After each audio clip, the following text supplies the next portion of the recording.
Hey everyone, Sam here, otherwise known as FPL Pricey, and in today's video, I'll be taking a look at some of the best players to buy ahead of FPL Gameweek 7. Welcome back to another video on my channel. Today, I'll be talking about some of the most popular players to be buying ahead of Gameweek 7. If you did enjoy today's video, it would mean the world to me if you could just hit like and importantly subscribe to the channel so you don't miss out on any future content, and especially now because we're chasing down 5,000 subscribers. Let's start off by talking about two different strikers. First up, Bowen, who has quietly been in pretty good form recently. It's 3 goals in his last 4 Premier League games. Even under Graham Potter, in a system that wasn't really working out for West Ham, he was still in pretty good form. And every time he scores so far this season, he's also come away with maximum bonus points. So most of the goals he does score, a bit like Cunha last season, if you remember that, every time they scored, they also got an extra 3 points more often than not. So the goals that Bowen does score tend to be quite powerful. In fact, like 7-point goals at the moment. And even though he's been repositioned as a forward in FPL this season, I think he's still going to be very interesting. Now, start of the year, he was owned by a fair chunk of managers, but that dropped off very quickly, down to about 6.3% now. And what that's meant is that his price has fallen 3 times already, so down to 7.7 million. I think that is actually a bit of a bargain for a player that we have a lot of information on, a good track record over several seasons in the Premier League. We know that he's going to hit about 20, maybe if we're lucky, 25 attacking returns across any given Premier League year. He's got great levels of fitness. He barely ever gets injured. And West Ham, under new management, and we think that they'll probably take a step up under Nuno as well. And we've seen the sort of results he can get with good strikers, good forwards like Chris Wood at Nottingham Forest. With Jarrod Bowen, he's going to keep getting 90 minutes, and fixtures are about to turn the corner as well. Arsenal, Game Week 7, obviously not great. 1 week on though, Brentford in Game Week 8, Leeds in Game Week 9, Newcastle after that at home, arguably not a great fixture. But after that as well, it's another promoted club, I believe in Burnley in 11. So it's a good run of fixtures. I think if you're on a wild card, he should be in consideration, especially if you can bench him against Arsenal. But what I always say with a good striker is they can score against anyone.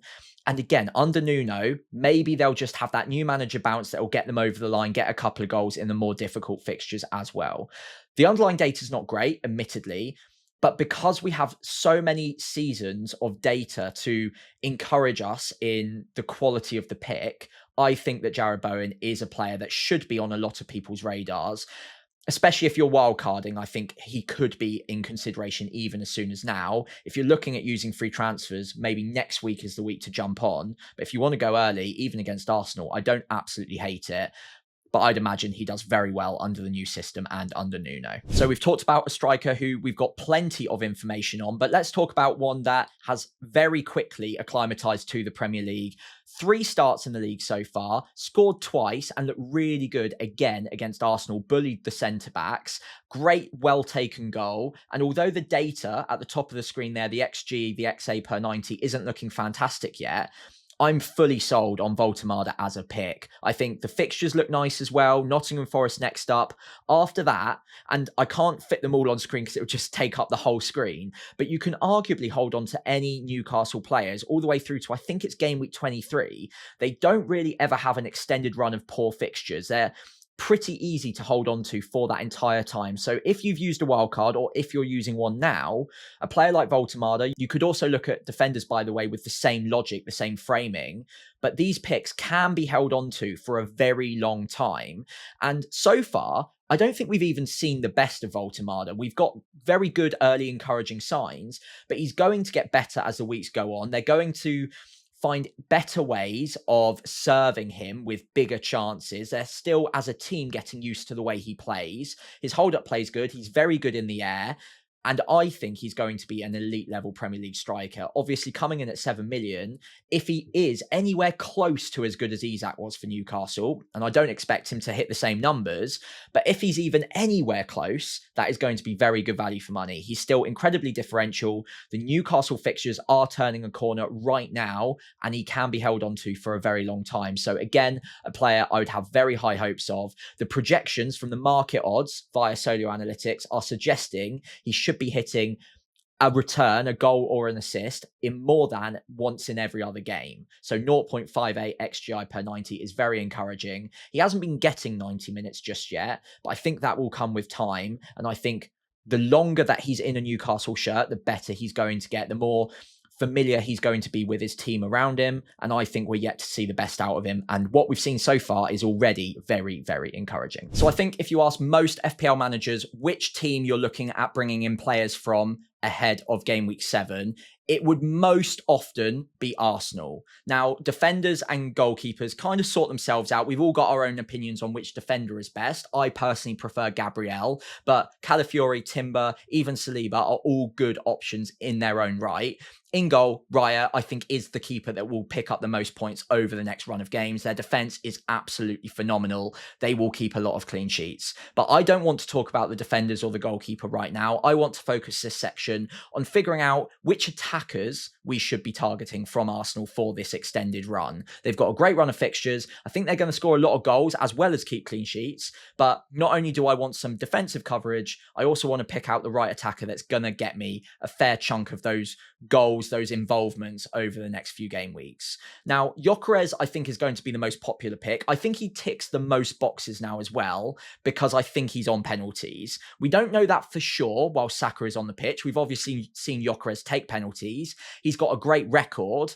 And although Saka picked up the ball against Newcastle, it's very commonplace for one player to pick up the ball and act as a bit of a shield and then give it to the actual penalty taker. Now, unfortunately, we didn't get to see who would have taken the penalty in the end, but I still think it would be Gyökeres. We can't know that for sure, though, so definitely have that as a little bit of an asterisk against Gyökeres, that we don't have complete confirmation. But if I had to guess, I think it would be him on penalties right now. Now, whilst that bolsters Gyökeres, it probably also makes Saka a slightly weaker pick than we've seen in recent seasons. Gyökeres also comes in a bit cheaper at 9 million. And with the fixtures coming, although we haven't been blown away by Gyökeres' goal scoring record just yet, he has done pretty well in the easier fixtures where Arsenal have a bit more control of the ball, a bit more possession, and maybe can find ways of breaking down an opponent and finding routes to serve Gyökeres with plenty of big chances. So with West Ham, Fulham, Crystal Palace, Burnley, and then it extends after that, I think it's a good enough run to make Gyökeres a good pick. So I wouldn't lose faith right now. And if I was looking for a striker, he'd still be right up there. If you are feeling like Gyökeres might not be the pick and you're looking for someone with good upside and a bit of a differential as well, Saka could be the pick. A bit more expensive. I think he's probably lost penalties, but we don't know that for sure. But we know from seasons and seasons of data, he has incredibly high upside. The market odds also encourage you to buy Saka, looking at the 0.74 XGI per 90 projection. Little bit behind Gyökeres, to be fair. So the markets are very bullish on Gyökeres too, but 0.74 is still very good for someone under 10 million. So if, for example, you're not convinced on Gyökeres and you're not maybe as convinced on someone like a Bruno Fernandes, then maybe mix it up, go with a cheaper striker and maybe have a little bit more of an expensive pick than Bruno in your midfield. Go with Saka. There's high upside there. He'll be fairly differential. And although I think the minutes will be managed because of the lack of other options they've got on the right-hand side, I think he'll start most, if not all of these games. And every week that passes without him getting re-injured will probably bring him up closer to match fitness and therefore more likely to get the full game towards the end. So by Burnley, he might be getting 90 minutes, although I would still be a little bit cautious because he is getting brought off even when the game is in the balance against Newcastle. He's still getting limited minutes at the moment. But 70, 80 minutes against the likes of West Ham, Burnley would probably be enough for returns for him as well. A quick word on Eze as well. A cheaper differential than Saka, so easier to get to with one free transfer from whatever squad structure you've got right now. I think it is risky because there are other players that can play in his positions and he isn't as trusted as Saka or Gyökeres just yet. but he's played very well. I think the Newcastle game was his best in an Arsenal shirt so far. He was also interestingly trusted to play more central, and that might open up more avenues for him. I think he'll have more goal threat if he continues to play through the centre. He got a few good shots away against Newcastle, slightly unlucky not to get a goal in that game. And whilst he does often play off the left, I think he is more effective through the centre personally. That's just a subjective point of view, but I really like what I see from Eze when he plays more centrally. And when he's playing on the left, he does have the likes of Martinelli, even Trossard as well at times, can sub on for him, or maybe he loses his place altogether for one of those two. If he does also have that central role as an option for him, his minutes might improve. And we saw 90 minutes against Newcastle, and what we saw from that 90 minutes was very encouraging. So if you don't mind taking a little bit of a risk on him continuing to get 90 minutes or continuing to start every single game, then Eze at 7.5 million could be fantastic value for money. Over 2 million cheaper than Saka, 1.5 cheaper than Gyökeres. And we know from what he can do in a Crystal Palace shirt, he is someone who returns very consistently. And I could say that if he gets 90 minutes every single week for Arsenal, he's getting 20 plus returns this season. So another player I'd be very encouraged by. Out of these three, I still just about prefer Gyökeres because I think he's most nailed of the three. He'll get 90 minutes more often than not. I think he's got penalties and he's a little bit cheaper than Saka as well. So for me, it's Gyökeres coming out on top just about, but I really don't dislike Saka or Eze if you aren't convinced on Gyökeres just yet. Another team whose players I'd be very interested in buying right now is Crystal Palace. Absolutely flying in the league on a long unbeaten run. Glasner has got them ticking both from a defensive point of view and going forward. In fact, they put up the highest XG in the league so far this season via Understat. That is no mean feat in a league with Man City, Arsenal, Liverpool in it as well. So very impressive. Now, Sarr and Mateta are the two that massively stand out. Mateta has been putting up really good numbers, but not getting the actual output that matches up to the numbers so far. So he's flown a little bit under the radar, but I still expect him to come good. He usually runs fairly close to his underlying data. So I think over a season, he's going to still get the numbers that you'd want for a 7.5 million asset. He's also on penalties, so a very good pickup up front. And again, fairly differential at the moment too. In a forward line that most people are looking at, it will probably be Haaland, Gyökeres and João Pedro. Mateta, I think, could easily sneak in there in place of probably not Haaland, but maybe Gyökeres or João Pedro. And he would probably match up fairly well to either of them right now, especially in terms of the underlying data is beating both of them. So a very encouraging pick. Ismaila Sarr has been injured for a little while, but both before and since then has been putting up very good numbers. In fact, that tracks very well with last season because he was putting up great underlying data over the course of the 24-25 season as well. So this is a player I've got a high level of confidence in. And although he's not on penalties, I think he ticks every other box you could want in someone at this price at 6.4 million. Great value for money. And I'd probably put him up above the likes of Undai, maybe even Enzo Fernandez at that price point at the moment. I'm just very encouraged by the underlying data. And although for Palace, the next four fixtures don't look particularly amazing, we've seen already they can compete against the very best, and I expect goals in most of those games for Palace. So if you can overlook the fixtures, I think you might be able to pick up a couple of really good high upside differentials here. I've already got Sarr in my team, very encouraged by that, and it might be a couple of players that over the next few game weeks, we're going to be talking about a lot more, and they'll start getting more and more popular as the game weeks roll by, especially after Arsenal's out of the way. I can see a lot of these players getting brought in very, very quickly. So I thought I'd pick out four other cheap-ish midfielders that should be on our radars ahead of game week 7 and beyond. They've all put up pretty encouraging underlying data as well. Starting off with Enzo Fernandez, 0.66 XGI per 90. That's very good for a player at his price. There's an outside chance he's also on penalties as well. Obviously, he took the last one. Whilst Cole Palmer is out, it will be between him or João Pedro. I've got a sneaky feeling João Pedro gifted it to him, but it could now be Enzo's spot to lose. So he could yet be a penalty taking midfielder at 6.5 million. He's putting up great underlying numbers. After Liverpool is out the way, Chelsea has a great little run of fixtures up to, I think it's game week 12. So one to look at very, very closely. And whilst Cole Palmer is out, not only might he have penalties, but he's also getting into more advanced areas. And I think the data reflects that. So a pick I'd be very encouraged by.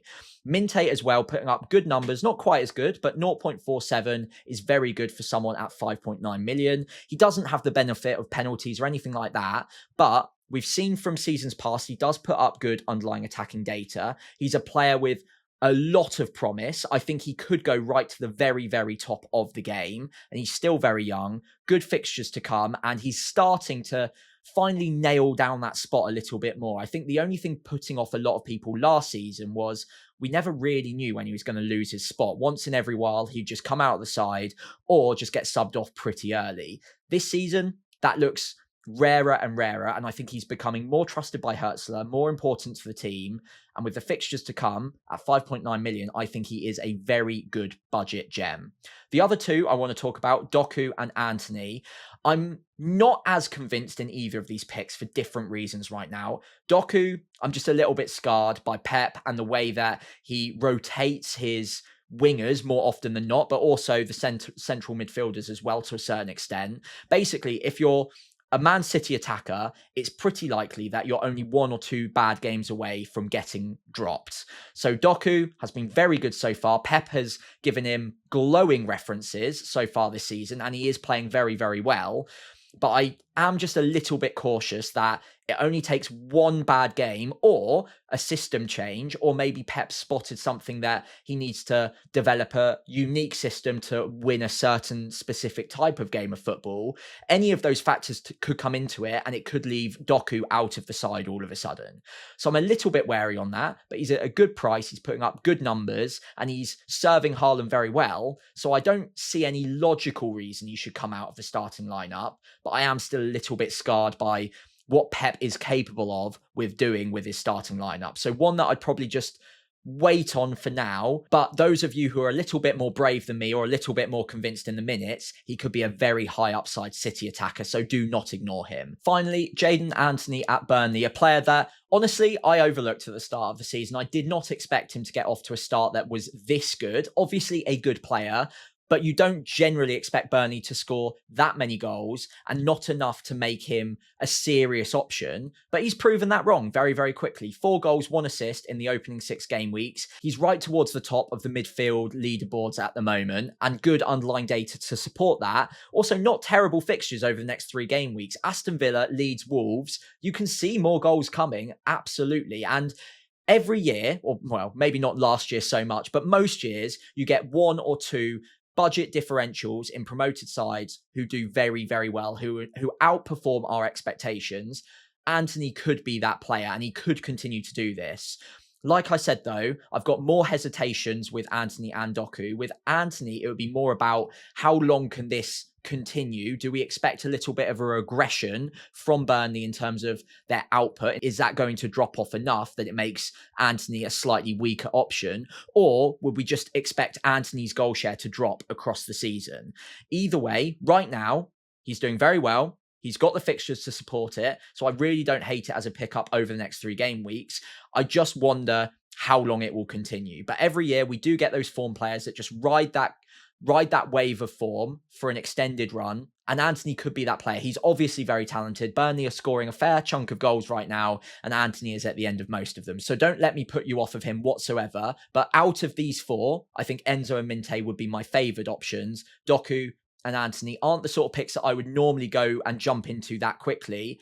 But if you're a braver manager than me, both of them could be fantastic differential picks. Let's wrap up the video by talking about a couple of 4 million defender options. This will probably be most relevant to those of you looking at wildcarding in the next week or 2, or looking at setting up for a bench boost in game weeks 8 or 9. But I wanted to quickly cover my thoughts on who the best ones to be buying now are. I've picked out 2 that I really like, Alderete and Rodon. I don't think there's much splitting these 2. I think so far from what we've seen, Sunderland have been slightly the tighter defence generally across the board, but Leeds are also still no mugs when it comes to defending. They are keeping it tight fairly often, and especially if you're looking at a bench boost, I would say that actually the Leeds defender, especially Rodon, is more playable in 2 of the next 4 fixtures. So in game week 8 and game week 9, Burnley away, then West Ham at home, you could arguably see clean sheets potentially in either of those. It won't be easy, of course, but there are decent enough odds for clean sheets there.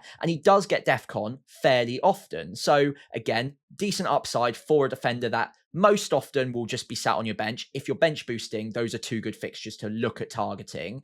But he can also be brought in if you need him in a case of an emergency. Whereas in previous seasons, a lot of the 4 million defenders, you'd almost panic if you had to play them. And this season, I think that's changed a little bit because of the introduction of DEFCON, and also because the defenders in the promoted clubs who are 4 million are playing for teams that are a bit better defensively than we've seen in the last couple of seasons with those promoted sides. So you can still get the odd clean sheet out of them. You will get DEFCON potential for these kind of players. And therefore, I think in a situation where you're going quite deep on your bench due to injuries or suspension, and you have to play a 4 million defender, it might now save you from taking a hit or making a transfer, because these guys, their floor has been raised a little bit. I think out of the 2, if I was on a wild card right now, and I do have bench boost in my back pocket as well, I think I'd go with Alderete. I've been a little bit more encouraged with his attacking threat. It's looked very good so far, 0.17 XGI per 90. The DEFCON potential looks very high as well.